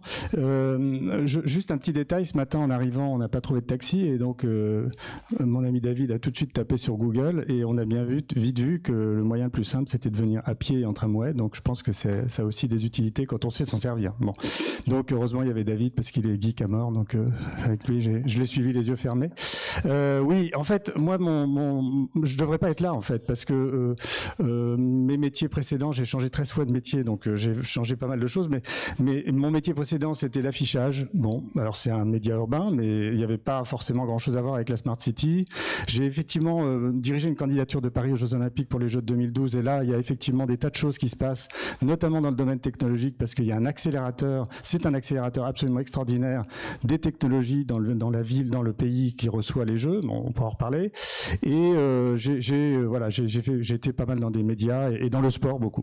Donc en fait, pourquoi être là? En fait, parce que quand je dirigeais Clear Channel, j'ai dirigé 13 ans. Quand je suis arrivé, l'affichage c'était du papier, c'était des gens qui montaient dans leur voiture à 5h du matin pour aller poser des posters. Et voilà, c'était un média urbain, mais assez figé. Et puis la révolution digitale est arrivée, et en fait, ce qui se passe, c'est que ce média urbain, c'est le média de la mobilité. C'est-à-dire que comment on travaille, on regarde le nombre de gens qui passent devant une affiche. C'est assez bête, mais voilà. Et donc, notre métier, c'est de mesurer la mobilité des gens, et on a beaucoup travaillé sur justement la manière de qualifier les gens qui passaient devant nos panneaux. Et donc, en fait, on a développé des outils de compréhension de toutes ces données. Je reviens sur les données, mais c'était des données statistiques et non pas des données personnelles. Et ces données statistiques sont extrêmement intéressantes, puisqu'on a très vite vu, parce que les annonceurs qui sont nos clients ont besoin de savoir qui voit leur campagne, dans quelles conditions ils les voient, et d'où ils viennent, et quelles sont en fait leurs catégories socio-professionnelles, etc., etc. Donc en fait, on a amassé un tas de données qu'on a d'ailleurs proposées aux collectivités locales avec lesquelles nous étions en concession, et qui n'ont pas su les utiliser. En fait, le problème, je reviens un peu sur ce que vous avez dit, c'est vrai qu'il y a énormément de données. J'ai un passé public et privé, mais j'avais vraiment envie de partager ces données avec des collectivités avec lesquelles on était en contact. Mais mais on n'est pas encore au point pour pouvoir gérer ces données, en tout cas les utiliser de la meilleure manière. Donc en fait, qu'est-ce qui s'est passé dans l'affichage? Le digital est arrivé et là on est devenu un média urbain digital avec toutes les qualités que ça peut apporter. Et en fait, qu'est-ce que c'est que ce média urbain? C'est en fait un certain nombre de dispositifs un peu partout qui offrent des services. L'abri voyageur, l'abri bus, l'abri tramway, c'est un service quand il pleut jamais à Nantes, mais quand il pleut, ça peut servir. Et en fait, progressivement, je me suis rendu compte que l'espace public était en train de se transformer considérablement et que la bataille de l'espace public est une chose historique. Ça date pas d'il y a quelques jours, ça date d'il y a très longtemps. Et donc j'ai commis un petit livre sur justement la street experience. C'est en fait l'histoire de la rue et en quoi l'espace public est en train de se transformer considérablement, notamment du fait de l'expulsion des voitures. Les villes ont été très longtemps, je dirais, créées pour aller d'un point A à un point B le plus vite possible. Et en fait, tout cela est en train de se transformer considérablement. Et donc, ma question était comment est-ce que mon média va évoluer par rapport à toutes ces questions, ces usages qui sont en train d'évoluer, et comment est-ce que nous, on peut tirer en fait notre épingle du jeu de tout cela. Et très vite, je me suis rendu compte, et en France, c'est un peu spécifique, quand on a un contrat de concession de mobilier urbain avec une ville, la ville a un temps de parole de 50% sur l'espace. Et donc, très vite, quand on a commencé à développer le digital dans la rue, on s'est rendu compte que c'était en fait un outil de diffusion totalement nouveau. J'ai dirigé France 2 à un moment et j'étais très frappé par le fait que cette diffusion de messages dans l'espace public était très très puissante par rapport à la diffusion d'images dans l'espace privé. Et donc, très vite, j'ai vraiment voulu que ce pourcentage consacré à la ville soit utilisé de manière extrêmement, je dirais, utile pour les citoyens, sans entrer dans le cerveau des gens, mais en même temps, on avait cette possibilité, et on a cette possibilité, de créer un média citoyen, finalement, payé par la publicité, bon, c'est clair, mais en même temps, de diffuser des messages et des images qui sont, alors là, qui sont soit de l'information, soit de l'entertainment, soit des messages, je dirais, de beauté, parce que la ville doit être belle, et que donc, voilà. Donc on a passé des accords avec différents acteurs de contenu. Je reviens à mon métier d'avant de France 2, les contenus sont extrêmement importants, les messages publicitaires peuvent être très beaux également, et donc on a passé un accord avec Brut, je ne sais pas si vous connaissez, c'était à son démarrage, et l'idée étant que ce qu'il faisait sur les réseaux sociaux pouvait être également mis dans la rue, et donc on a travaillé pour diffuser des petits spots d'information, de toute la qualité journalistique de Brut. On a passé aussi un accord avec Beaux-Arts Magazine pour amener la beauté dans la rue, c'est-à-dire amener des messages ou des petits spots sur des éléments culturels, sur etc. Et donc, finalement, le Covid a accéléré cette mécanique, et on se rend compte que dans beaucoup de pays, alors je ne parle pas que de la France, mais maintenant tous les pays qui justement ne consacraient pas beaucoup de temps et faisaient du 100% publicitaire en fait, sont en train de complètement modifier leur modèle, sous la pression d'ailleurs de l'opinion publique qui demande à ce que le 100% publicitaire évolue. Et donc aujourd'hui, dans beaucoup de pays, aux États-Unis, en Angleterre, voilà, je dirais ces devices digitaux dans la rue servent de plus en plus à délivrer des messages citoyens, à délivrer des messages, je dirais, sur d'information sur la ville. Et je vais parler juste un instant du lancement quand on avait lancé ces écrans digitaux dans la rue. Alors il y a toujours bien évidemment je dirais des critiques. On peut faire des critiques sur ces écrans, mais d'abord en termes on pourra en revenir, mais en termes de consommation, en termes de bilan carbone global, c'est beaucoup moins consommateur que le papier par définition, on peut en revenir. Mais en fait, quand on a lancé les premiers écrans, c'était à Rennes. Et à Rennes, donc avec la maire de Rennes, on a lancé Brut avec elle, et en fait, on a commencé à fabriquer des contenus qui en fait étaient donner l'actualité de la ville. Par exemple, à l'époque, il y avait un métro qui était en train de faire des grands trous dans la ville. Bon, le citoyen lambda ne voyait pas très bien ce qui se passait, comprenait pas, et donc on a filmé la machine machine qui est espèce d'immense voilà, machine qui creuse le tunnel. Donc c'est un tunnelier. Et donc on a filmé ça et on a montré ce qui se passait dans la ville. Et donc il y a eu énormément de retours extrêmement positifs parce que les gens étaient très intéressés en fait de voir ce qui se passe. Vous êtes dans une ville, vous ne voyez pas ce qui se passe. Vous voyez, bon, éventuellement ce que vous voyez quand vous circulez, mais en fait voilà. Donc mon sentiment, enfin moi, ma vision de tout cela, c'est que la communication extérieure, enfin les écrans dans l'espace public, peuvent et doivent jouer un rôle, je dirais, d'animation, d'embellissement, d'information vers les citoyens, et je dirais ont un rôle mineurs, mais peuvent jouer un rôle dans cette notion de smart city, étant entendu que on est en train de développer énormément de nouveaux services, mais vous les avez cités, mais bien sûr, ces devices sont des éléments dans la rue où on peut mettre des tas de choses. Par exemple, on a installé à Monaco des capteurs je dirais, de pollution, d'air, enfin, tout un tas de choses qui permettent de nourrir en fait l'intelligence de la ville. Et donc, nous sommes en fait un peu nous pouvons être les réceptacles d'un certain nombre d'éléments qui sont en train de se développer dans la ville. Donc voilà, c'est assez intéressant parce que c'est un média qui était très ancien et qui connaît une révolution assez fantastique à un moment où la ville se transforme, à un moment où les usages sont en train de bouger. Et je pense que je rejoins vraiment tout ce que vous avez dit, c'est-à-dire qu'en fait la ville doit se fabriquer à partir des usages, elle ne doit pas se fabriquer à partir de données pures.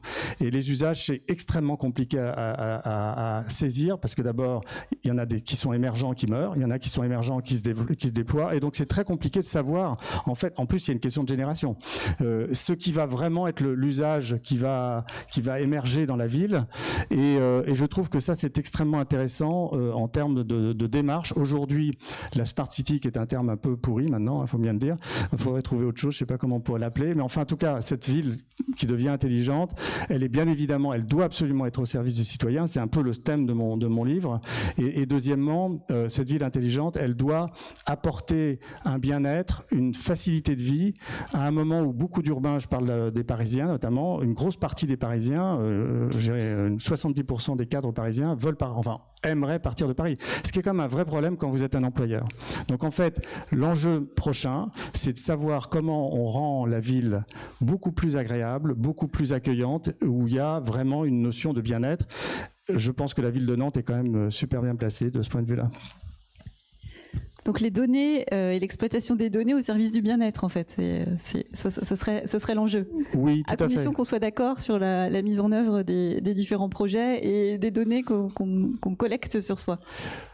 Oui, en fait, je pense que la question des données est une question tout à fait importante. Encore faut-il pouvoir les gérer et les utiliser de manière utile. Alors c'est pas très bien dit, mais en tout cas c'est un vrai sujet. En dehors de l'aspect RGPD, etc. Donc il y a presque trop de données maintenant. C'est ça le problème.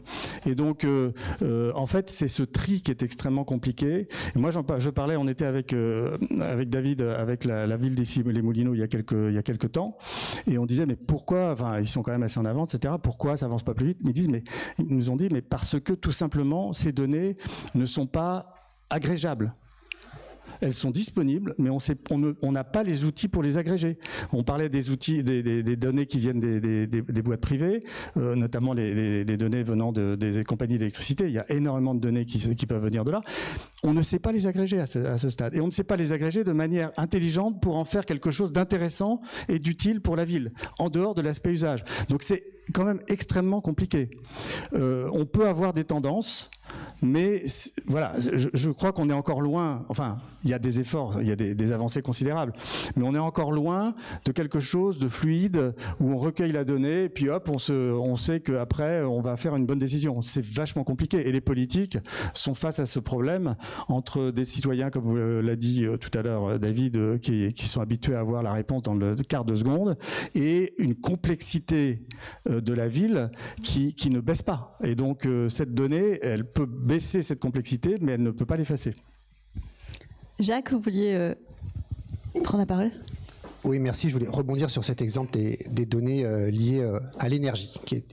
J'ai parlé de reconnaissance faciale et je vais lâcher le deuxième truc qui fâche tout le monde sur les sujets de ville intelligente. Je vais parler de Linky. Les compteurs Linky.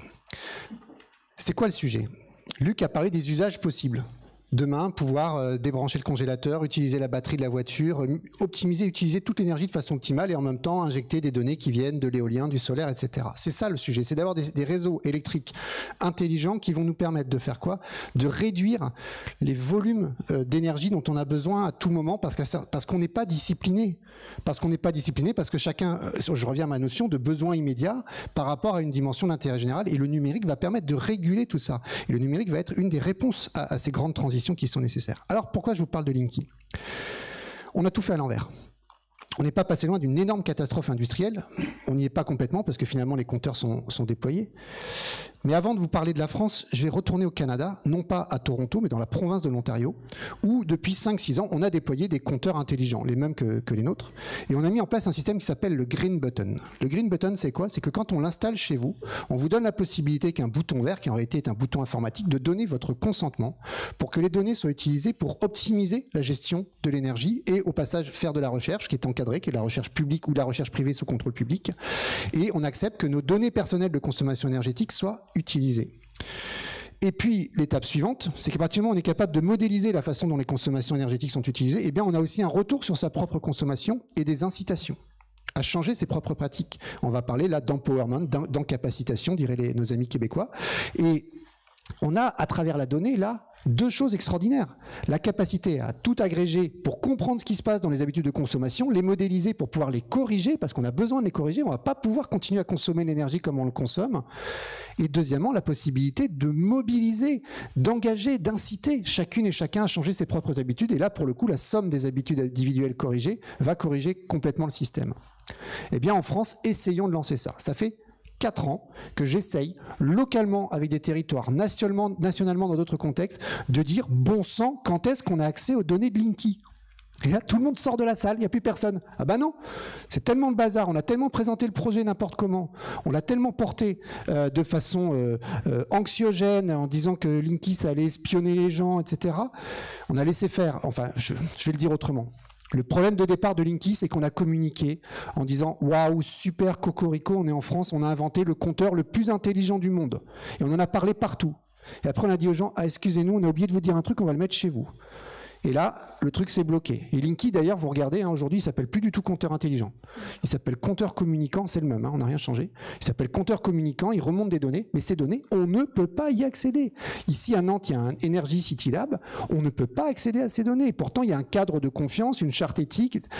Et ça, c'est un vrai sujet. Moi, je rêve qu'on arrive à trouver les leviers en termes de vision, de conception, de discours, de gouvernance derrière, qui permettent qu'on accède à ces données. On a des données très détaillées sur la mobilité, enfin excusez-moi, Waze a des données extrêmement détaillées sur nos mobilités. Les collectivités qui veulent y accéder galèrent, y arrivent parfois un petit peu, et encore pas tout, puis pas dans des formats qui permettent que ce soit interopérable, d'échanger, etc. Mais voilà, on est face à des enjeux qui sont des enjeux vraiment de société, au sens où ça va être déterminant sur la manière dont on va pouvoir utiliser ces technologies au service de l'intérêt général et d'une vision qu'on veut porter de la ville, ou pas. Donc il faut absolument, quand on parle d'humain, il faut intégrer les utilisateurs très en amont et dans les réflexions autour de la construction de ces données. En fait, c'est... Alors les intégrer en amont, comme ne pas comme à Helsinki par exemple. L'exemple d'Helsinki est très très intéressant. Donc à Helsinki, qui est une des 20-25 villes les plus avancées sur ces sujets-là dans le monde, il y a un quartier test. Alors on a un petit peu ça qui est en train de naître ici, là, oui, juste derrière là. C'est l'idée que les innovations, notamment technologiques, mais pas que, parce que pour le coup la ville intelligente c'est pas que du numérique à Helsinki. Les innovations en matière de gestion urbaine qu'on imagine pouvoir déployer à l'échelle de la ville d'Helsinki sont d'abord testées sur un quartier dans lequel il y a des collectifs d'habitants et d'usagers qui acceptent de jouer ce rôle de cobaye, qui débattent, qui discutent, qui évaluent ensemble le bénéfice en termes d'usage de ce qui a été déployé, et lorsque c'est validé dans ce quartier, c'est ensuite déployé à l'échelle de la ville. C'est une démarche qui est très très intéressante et qui est connue des habitants. Un bel exemple de concertation à l'origine. Alors, voilà, il est déjà, on a donc 10 minutes pour des échanges avec la salle. Je vais vous passer, alors je vais même vous envoyer le micro. Normalement, ça marche, hein, Jean-Philippe, tu me confirmes? Je peux vous l'envoyer, ça ne cassera pas. Alors, la première question est toujours la plus difficile. Est-ce Est-ce que quelqu'un a une première question à poser?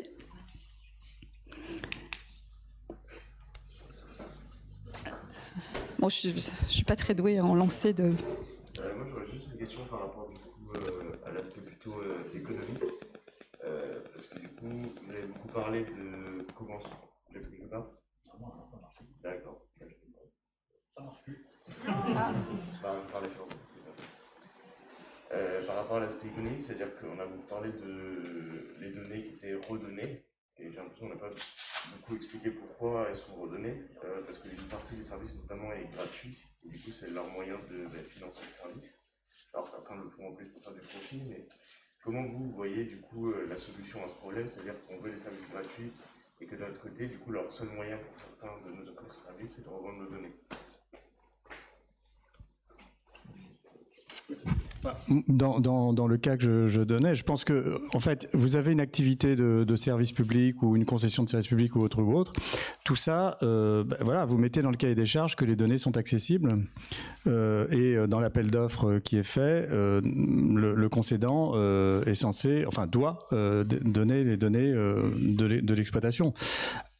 Après, je répète, c'est pas si simple parce que c'est pas parce que l'exploitant, par exemple, l'exploitant veut donner ses données, si je puis dire, que elles vont être facilement exploitables. Je pense qu'on a un vrai problème d'organisation technique du recueil et aussi d'organisation technique des données que l'on envoie. C'est assez compliqué, mais je pense que pour toutes les boîtes qui travaillent avec les villes, cahier des charges, appel d'offres, et puis si vous répondez à l'appel d'offres, vous délivrez les données que vous recueillez. Donc elles sont gratuites en fait, ces données-là? Elles sont gratuites pour... Elles sont comprises dans la prestation. Elles sont comprises pour la prestation, elles sont mises à disposition de la collectivité et donc ouvertes en open data, c'est ça? Pas toujours?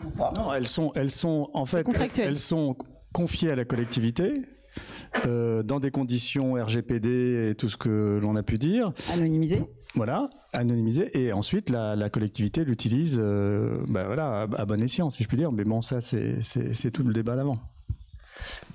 Dans la loi République numérique, Jacques l'évoquait tout à l'heure, on a créé la donnée d'intérêt général. Dans le rapport sur la Smart City, 2 ans après, j'évoquais la donnée d'intérêt territorial et comment à un moment donné, les données publiques, en tout cas que les services publics peuvent collecter, les données collectées par des opérateurs privés et les données personnelles, Jacques l'évoquait à l'instant, à un moment on peut aussi décider et accepter de partager ces données parce on pense que ça a un intérêt pour la recherche, pour l'intérêt général, pour la meilleure compréhension du territoire. Quand ce sont des opérateurs privés qui aujourd'hui vous fournissent un service, cette expression bien connue, quand c'est gratuit, c'est vous le produit, là, à un moment donné, vous avez tous coché oui pour accepter de partager vos données. Et pour autant, c'est un élément essentiel. Je crois qu'il y a 3 mots qui doivent rester quand on aborde tous ces sujets-là: le consentement, la réversibilité, y compris. Alors moi, on parle souvent pour les enjeux technologiques, mais c'est aussi vrai sur la capacité à un moment de dire oui puis de dire non, c'est le green button qu'évoquait Jacques tout à l'heure, et puis l'interopérabilité des systèmes. Voilà, ça c'est quelques enjeux, ces 3 mots qui sont quelques enjeux pour la Smart City dans sa durée et la manière dont on peut la projeter. Mais la donnée d'intérêt territorial, et si je dois rebondir sur l'exemple de Linky, aujourd'hui vous avez tous accepté la reconnaissance faciale sur votre iPhone, vous avez tous accepté de donner vos empreintes digitales, en général on donne au moins 3 à 5 doigts. Vous avez tous accepté alors je suis un vieux, c'est Facebook, mais ça pourrait être Instagram et autres réseaux sociaux que vous utilisez aujourd'hui, de partager ces données parce que vous avez un service. Et Linky, on a installé chez vous, à votre domicile, qui contrôle, qui suit toutes vos consommations personnelles, individuelles, dans le lieu qui est le plus sacré, qui est la maison, le plus intime, et on vous a amené aucun service. Voilà, on a fonctionné, Jacques disait à l'envers, mais c'est exactement ça. Si aujourd'hui vous pouvez suivre vos consommations, il peut y avoir des alertes, voilà. Quand vous avez des capteurs sur l'eau, si vous avez une fuite, à un moment donné, vous pouvez aussi, voilà, il y a tout un tas de petites choses. Mais l'enjeu, il n'est pas là. L'enjeu, il est bien plus global, et il est bien plus proche de l'intérêt général.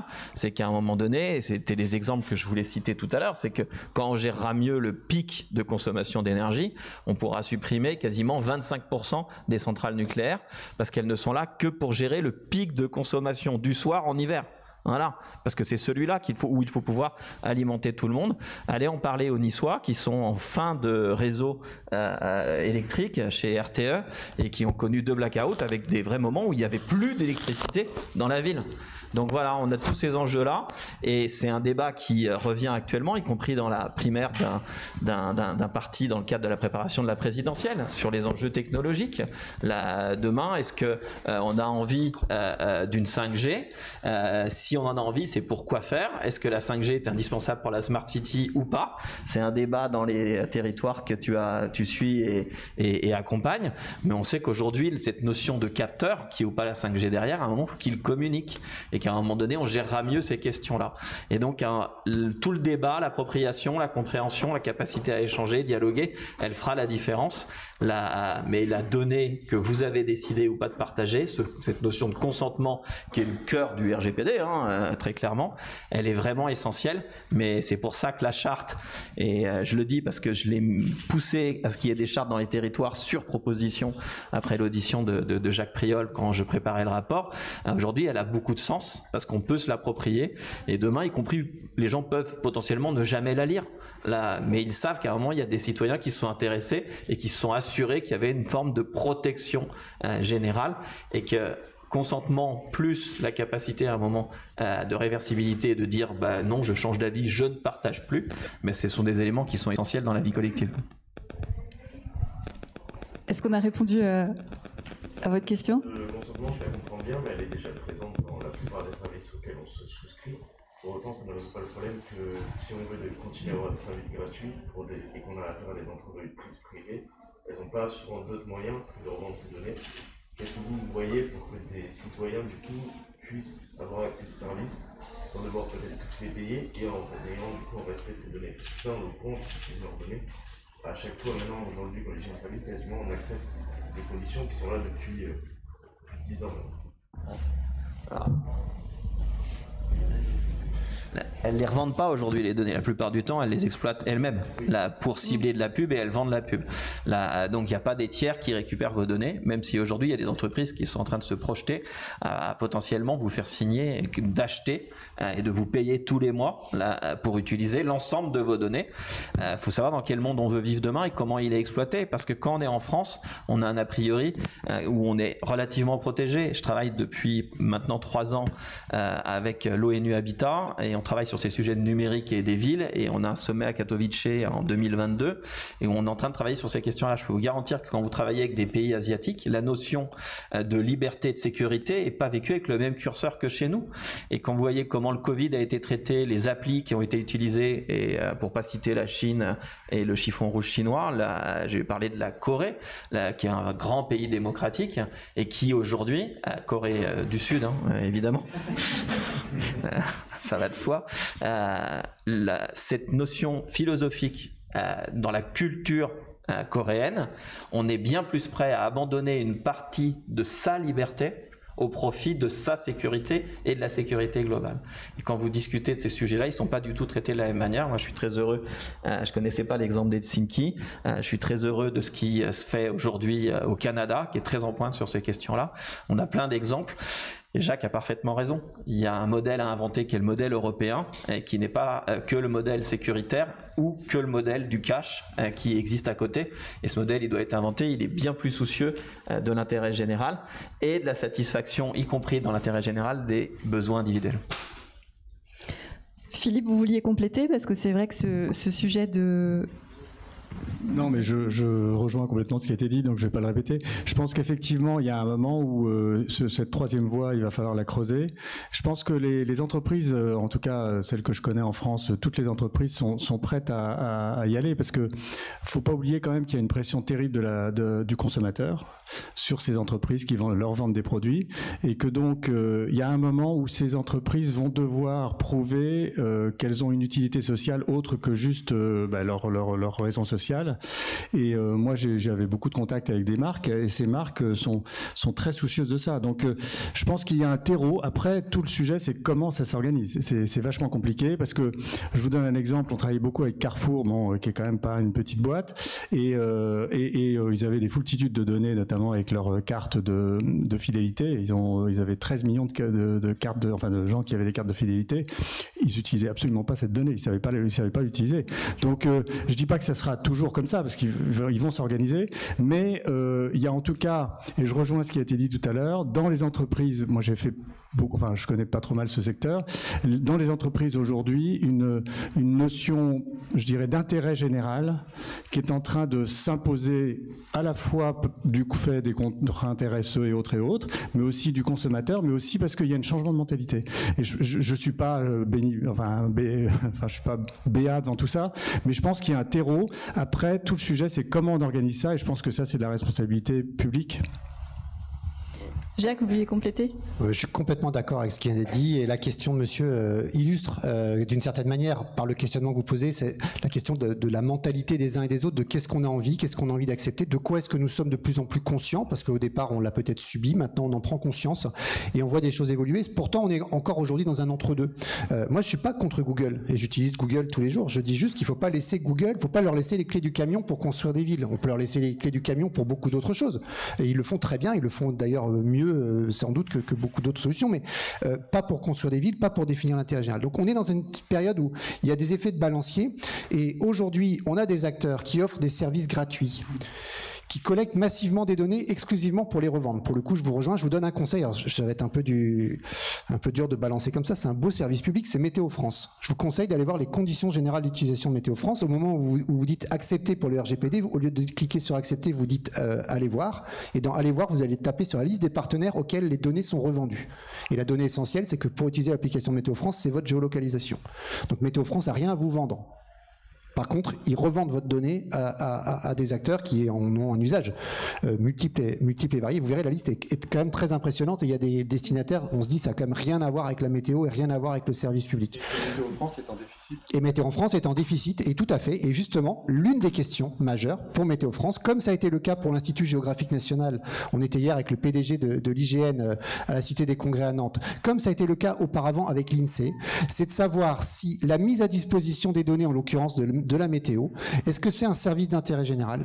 Et si oui, quel est son prix? Et comment il est payé? L'INSEE a connu cette révolution. L'IGN est en train de connaître cette révolution. C'est pas un hasard si je parle de Météo France, parce que je pense que ça va être le 3e grand service public, établissement malgré tout industriel et commercial, qui va connaître cette évolution. Il y a une part des données de météo qui relève du service public, et ça a un prix. Et il faut que donc l'État, je caricature, les contribuables de façon générale, en payent le prix, en contrepartie de quoi on ne finance pas ce service par la fuite en avant sur la collecte des données et la publicité. Je caricature le propos, et je m'en excuse auprès des acteurs de la météo, mais c'est un enjeu majeur, et dans nos villes, c'est pareil. Il y a les entreprises qui travaillent pour les collectivités, qui produisent de la donnée qui n'est pas gratuite, mais qui est remise à disposition des collectivités pour l'intérêt général. Mais il y a aussi tout un tas d'autres activités, d'entreprises. C'est pareil pour Waze. Moi, j'utilise Waze tous les jours. Je suis pas contre Waze. Simplement, il faut savoir à quoi servent les données de Waze. Les données de Waze, elles servent à amener des gens dans des magasins. D'ailleurs, ça s'affiche. Et oui, tout à fait, il y a de la publicité. Et Waze travaille avec les communes et commercialise ces données, les accompagne aussi sur la gestion de leur mobilité.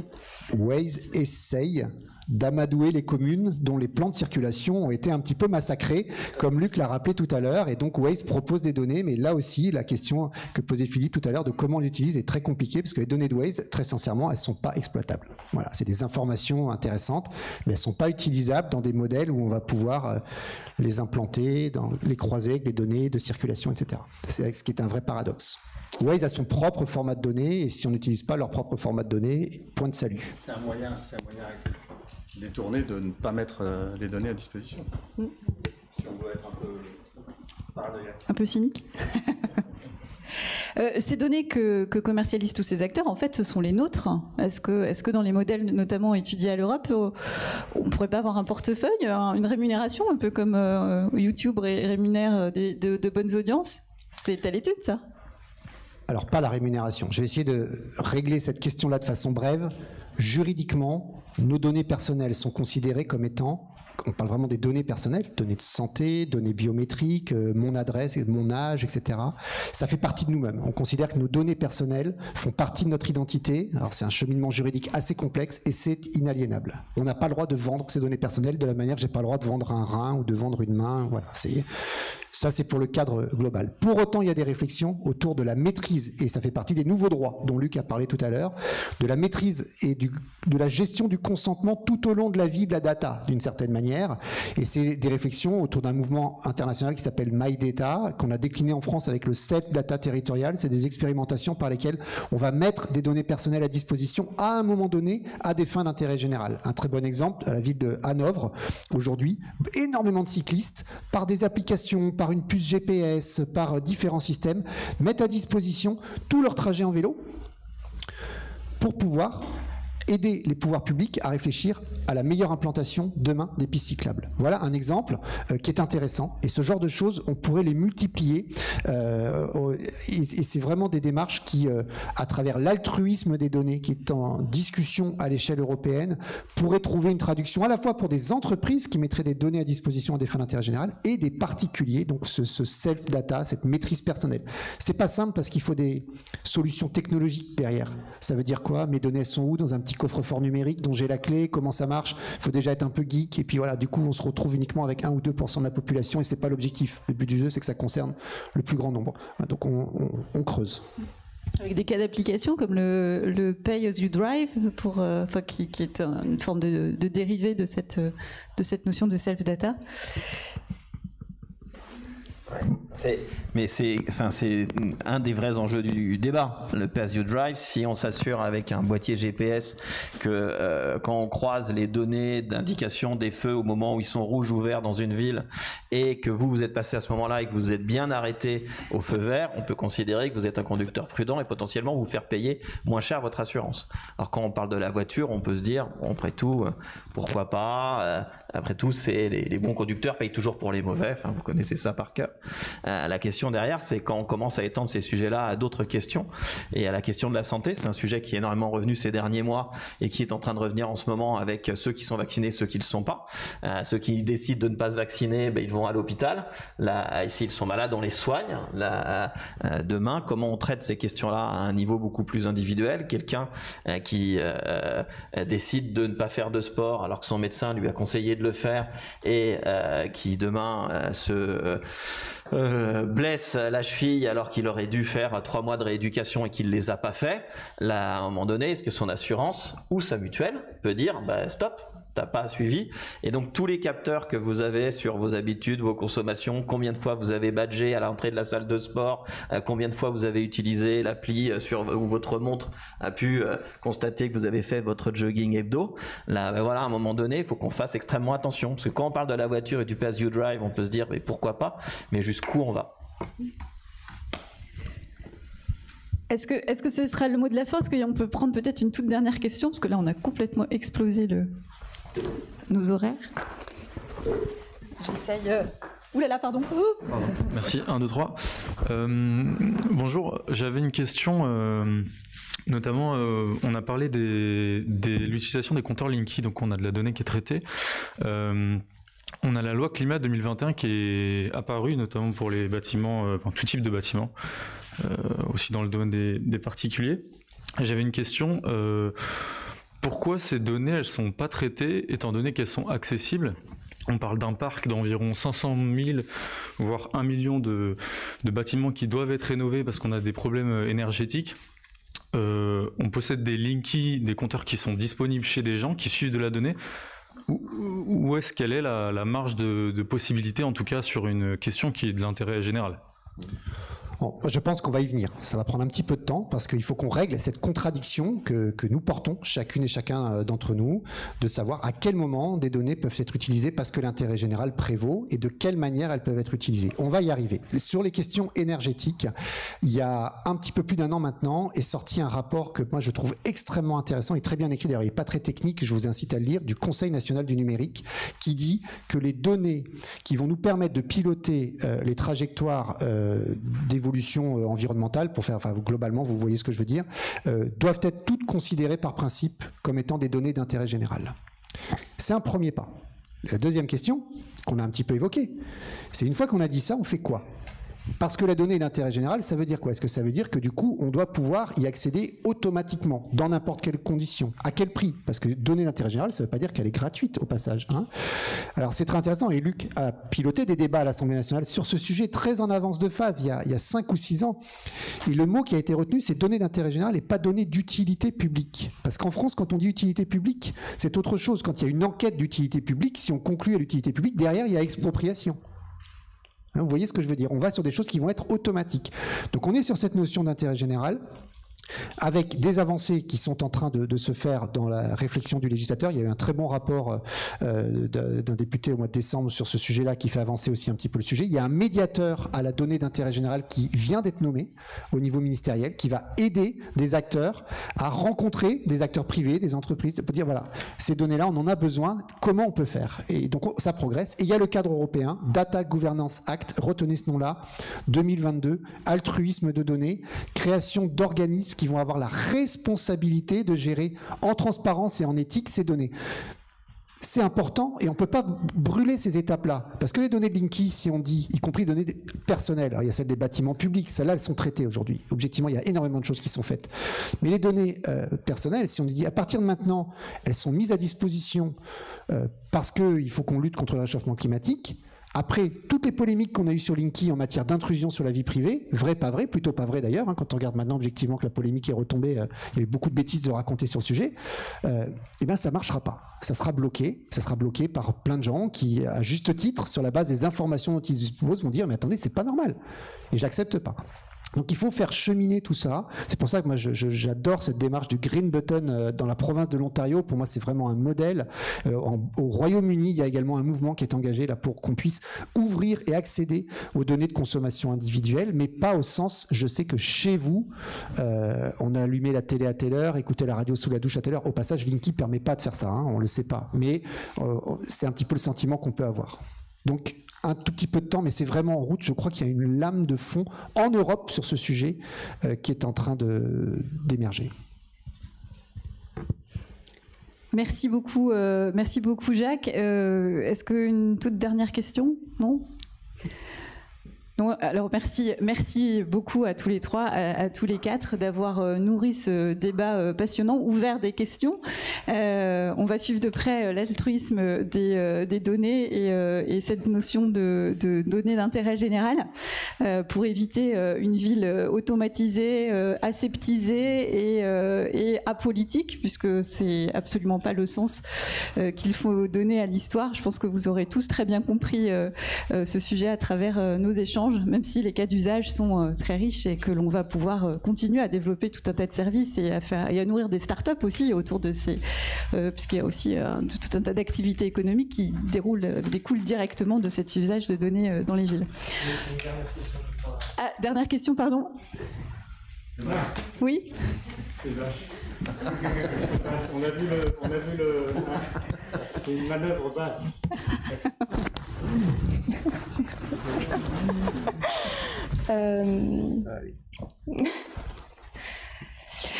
Oui, donc ma question, elle sort un petit peu du cadre de la ville, mais c'était justement sur l'éthique de la gestion de nos données et surtout nos données de santé qui sont stockées chez Microsoft, à moins que ça ait changé. On nous a pas demandé notre permission et puis donc elles sont stockées, d'après ce que j'ai compris, en Europe actuellement, mais peuvent transiter pour des conditions ou autres aux États-Unis. Là, elles sont soumises au Patriot Act. Et en plus, on sait que Bill Gates a sa fondation qui s'intéresse à la santé. Et donc, est-ce qu'il y a conflit d'intérêts? Je voulais avoir votre avis là-dessus. Alors si je suis bien informé, Bill Gates, il gère plus Microsoft. Je crois qu'il est parti. Mais la question, je vais essayer de la résumer. Vous avez tout ce que vous venez de dire est exact pour en comprendre les tenants et les aboutissants. Aujourd'hui, on a ce fameux Patriot Act, qui est une loi américaine qui non seulement oblige les entreprises américaines à communiquer aux services américains en cas de danger particulier des informations, mais le danger il peut être aussi économique. Je vais faire le lien avec des événements dont on parle beaucoup en ce moment.